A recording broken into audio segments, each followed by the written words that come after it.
Hey guys, it is December the 14th, 2025. You're on the road with Dale, and I appreciate you joining the convoy. And today we're back in Galatians chapter 5 and in verse number 22, and we're talking about the fruit of the Spirit, long-suffering. Now, when we hear the word long-suffering, it doesn't sound attractive. It sounds like endurance, pressure, waiting, and restraint. And that's exactly what it is. But long-suffering is not weakness. In Scripture, it is a quiet, powerful strength. Long-suffering is the ability to remain steady when you would rather react. It is patience under provocation. It is restraint when you are wronged. It is choosing to stay Christ-like when everything in you wants to respond in the flesh. The world tells us to defend ourselves quickly, to clap back, and to cut people off at the first offense. But the Spirit produces something very different in the believer. Long-suffering says, I will not be controlled by this moment.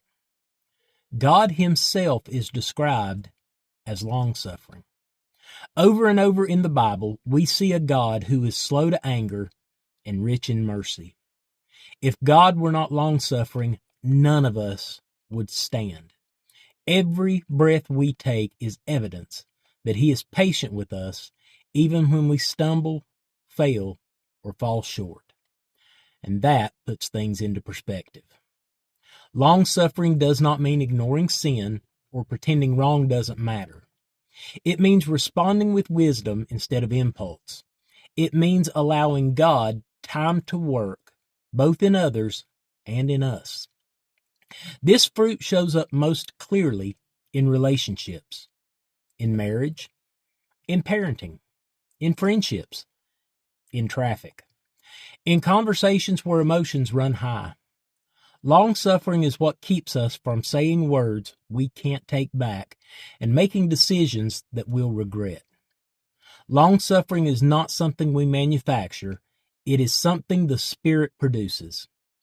When we walk in the Spirit, He gives us the ability to pause, to pray, and to choose a response that honors God rather than our emotions.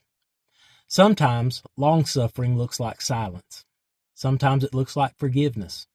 Sometimes it looks like staying when quitting would be easier. And sometimes it looks like trusting God's timing when we want immediate change. Long-suffering is evidence that God is at work in us, shaping us into the image of Christ, who endured far more than we ever will, and He did so with love. Guys, we'll see you tomorrow.